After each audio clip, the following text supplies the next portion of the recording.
ഞാൻ ഈ 5000 രൂപ കൊണ്ട് നാട് വിട്ടെന്ന് വിചാരിക്കും. അപ്പൊ ചേട്ടൻ എന്തോ ചെയ്യും? അങ്ങനെ ഉണ്ടെങ്കിൽ ഞാൻ 5000 കൂടെ ഒരു 5 ലക്ഷം തരാം. പിന്നെ തിരിച്ചിങ്ങോട്ട് വരാതിരുന്നാ മതി.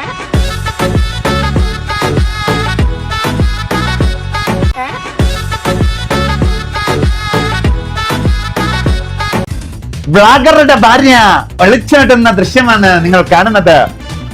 ഇപ്പോഴത്തെ ചർച്ചാ വിഷയമായത്. ഇന്ന് സോഷ്യൽ മീഡിയയിൽ ഏറ്റവും കൂടുതൽ റീച്ച് ഉണ്ടാക്കാൻ പറ്റിയ സബ്ജക്റ്റ് ആണ്. കുഞ്ഞാക്ക പ്രാണസഖി ഇട്ട് കൊടുക്കട്ടെ. ഫ്രഷ് ജോഡികളല്ലേ, ഹാപ്പി ബർത്ത്ഡേ ഇടട്ടെ. ഓ ആയിക്കോട്ടെ. ആ പോക്ക് കണ്ട ഏത് പെണ്ണിനും പ്രേമം തോന്നി പോവും മോനെ.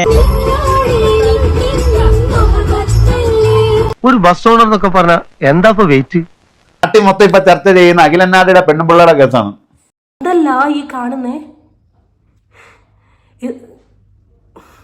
ഞാൻ ആദ്യമായിട്ടാണ് സത്യം പറയാം എൻ്റെ ലൈഫിൽ ഒരാൾ ഒളിച്ചോടി പോകുന്ന വീഡിയോ കാണുന്നത്. അതുകൊണ്ടാണ് പ്രൈവറ്റ് ബസ്സിൽ പെണ്ണ് കെട്ടാത്ത ചുറിയുറുക്കള നല്ല ചെറുപ്പക്കാരെ ഡ്രൈവർമാരാക്കണത്.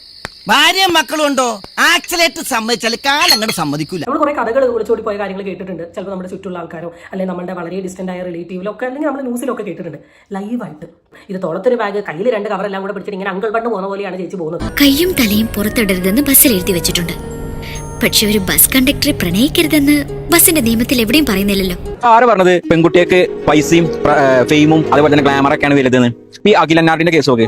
1.8 മില്യൺ ഫോളോവേഴ്സ് ഇൻസ്റ്റാഗ്രാമിലുണ്ട്, 4.8 സബ്സ്ക്രൈബേഴ്സ് യൂട്യൂബിലുണ്ട്. ഒരു സിനിമ അഭിനയിച്ചു, നല്ലപോലെ ഏൺ ചെയ്യുന്നുണ്ട്, എല്ലാതും ഉണ്ട്. ഇപ്പൊ ഇതൊക്കെ ഉണ്ടായിട്ടും ഓള് ചാടിപ്പോയതാണ് ഈ ഒരു ഏട്ടന്റെ കൂടെയാണ്. ഈ ഏട്ടന് കണ്ട എന്തായാലും ഒരു 40 വയസ്സുണ്ടാവും. കളക്ഷൻ എടുത്ത് അവൻ മരിക്കും തെണ്ടി. അവന്റെ ഒക്കെ ഒരു യോഗം. കല്യാണം നടക്കൂലെന്ന് വിചാരിച്ച നിനക്ക് ദൈവം നമ്പരാനായിട്ട് കൊണ്ടുവന്ന കൈവിടരുത്. എന്താണെങ്കിലും ഇപ്പോഴത്തെ അവസ്ഥയിൽ അഖിലനാടിനോട് പറയാനത്, അഖില പോയത് പോട്ടെ, പോകാലത് പോകും. അനക്കത് നല്ലതിനാണെന്ന് കരുതിയാൽ മതി. പോയതിനേക്കാൾ വലുത് അനക്ക് വന്നു ചേരട്ടെ, മീൻസ് നല്ലത്. ഇനി വേണം സ്വസ്ഥമായിട്ടൊന്ന് ഇരിക്കാൻ. മണമുള്ള പൂനുള്ളി മുടിയിൽ ചൂടി മണിക്കുട്ടി നീ എന്റെ മനസ്സുനുള്ളി. എന്താണ് അഖിലനാടി വിഷയത്തിൽ സംഭവിച്ചത്? കൊല ആടും പോയനടാ.